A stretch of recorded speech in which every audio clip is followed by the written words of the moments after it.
గులాబీకి అగ్ని పరీక్ష. లోకల్ ఎన్నికలు బీఆర్ఎస్ కు ప్రీ ఫైనల్స్ అన్న కేటీఆర్. జెడ్పీ స్థానాలు 16 నుంచి 18 గెలవాలన్న హరీష్ రావు. ఇక్కడనే అయిపోయింది ఇలా పని. 16 నుంచి 18 అని అన్నారంటే అయిపోయింది అలా పని. 31 సీట్లు ఉంటాయి జెడ్పీటీలు, వీళ్ళు 16కే లెక్కేసుకుర్రు. అంటే ఆల్రెడీ సగం చచ్చిపోయారు, సూసైడ్ అన్నట్టు. అంటే ఇప్పుడు అర్థం చేసుకుర్రు, 16 నుంచి 18కి అంచనా వేసుకున్నారు. అంటే ఒకప్పుడు 100 సీట్లు కొడతాం, మొత్తం మాయే సీట్లన్నీ అని మాట్లాడిన వాళ్ళు ఇప్పుడు లాస్ట్కు 16 నుంచి 18కి వచ్చిర్రు. ఇంకా 2 రోజులు పోయినాక ఏమంటారు, 10 వచ్చినా చాలు అన్న కాడికి పోతారు. అంటే ఇప్పుడు అర్థమైపోయింది ఏంటంటే గులాబీ రెక్కలు రాలిపోతున్నాయి. గులాబీ వికసించదు, ఇక వాడిపోయిన గులాబీ మొత్తం రెక్కలు రాలిపోతున్నాయి. ఇక గులాబీ అనేది కనపడదు. కాబట్టి క్లియర్గా వాళ్ళే చెప్తున్నారు. నివురు గప్పిన నిప్పుల గ్రూపులు మెజారిటీ ఎలా మరి అంతే కదా. గ్రూపులు కవితదో గ్రూపు, హరీష్ రావుది ఒక గ్రూపు, హరీష్ రావు ఒక గ్రూపాయ, కవితది ఒక గ్రూపాయ, మళ్ళీ కేటీఆర్ది ఒక గ్రూపాయ, మళ్ళీ ముసలోళ్ళు అందరూ అది కేసీఆర్ గ్రూప్ అయిపోయాయి. మరి ఎట్లా మరి ఇన్ని గ్రూపులు ఉంటే మరి అంతే కదా. వాస్తవానికి కూడా కేటీఆర్ లోకల్లో లేనప్పుడు బీఆర్ఎస్ భవన్లో హరీష్ రావు బర్త్డే వేడుకలు జరిగితే అక్కడ ఉన్న ఫ్లెక్సీలు కూడా చింపేసిరు హరీష్ రావు.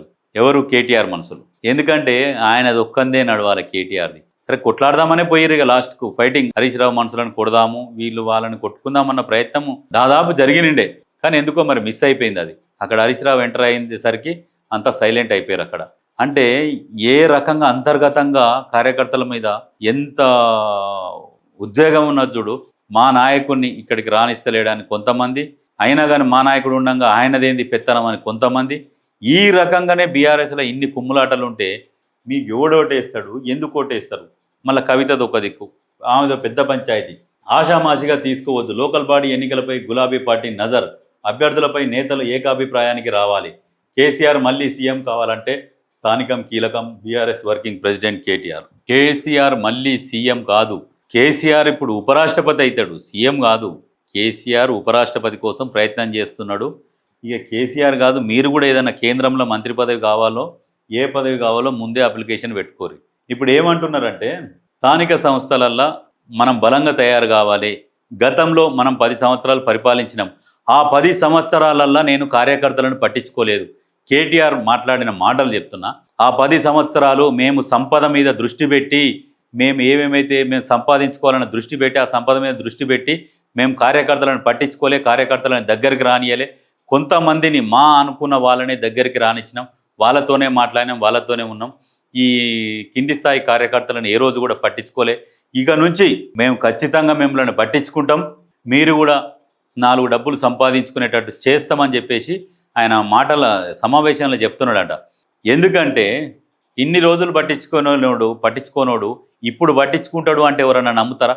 కొంతమంది కార్యకర్తలే ఏళ్ల మీద చెప్పొచ్చు కేటీఆర్ చుట్టూన్నది, వాళ్ళే బాగుపడ్డారు. కొత్తగా ఎమ్మెల్యేలు అయిన వాళ్ళు, ఇక కొంతమంది ఉస్మానియా యూనివర్సిటీ అని చెప్పుకున్న నాయకులు, కొంతమంది మాత్రమే బాగుపడ్డారు బీఆర్ఎస్లో. మిగతా కింది స్థాయి క్యాడర్ ఎవరు బాగుపడలే. ఓన్లీ ఉస్మానియా యూనివర్సిటీకి చెందిన కొంతమంది విద్యార్థి నాయకులు, తొలిసారి ఎమ్మెల్యే అయిన వాళ్ళు కొంతమంది అక్కడ ఉన్నోళ్ళే. కానీ మిగతా ఎక్కడ కూడా ఏ గ్రామాలల్లో, ఏ జిల్లాలలో కూడా, ఏ జిల్లా స్థాయి నాయకులు కూడా ఎవరు ఆర్థికంగా బలపడిన వాళ్ళు లేరు. ఎంతసేపటికి కేటీఆర్ వెంట జై కొట్టుకుంటూ తిరిగినోళ్ళే, హరీష్ రావు వెంట జై కొట్టుకుంటూ తిరిగినోళ్ళే అంతో కొంత సంపాదించుకున్నారు. కానీ మిగతా క్యాడర్ ఎవరు సంపాదించుకోవాలి. మిగతా క్యాడర్ ఎవరు కూడా ₹1 గట్టిగా సంపాదించుకున్న వాళ్ళు లేరు. వాస్తవంగా గట్టిగా సంపాదించుకున్నది అంటే నెంబర్ 1 కేసీఆర్ ఫ్యామిలీ సంపాదించుకున్నారు. దాని తర్వాత వాళ్ళకు జై కొట్టేటోళ్ళు సంపాదించుకున్నారు తప్పితే మిగతా ఎవ్వరు లేదు. వాళ్ళు 1,00,000 కోట్లు సంపాదించుకుంటే వీళ్ళు జై కొట్టినోళ్ళు, ఎమ్మెల్యేలు కొంతమంది ఉంటారుగా కేటీఆర్ని జై కొట్టిన వాళ్ళు ఒక దగ్గర 100 కోట్లు వాళ్ళు సంపాదించుకొని ఉంటారు.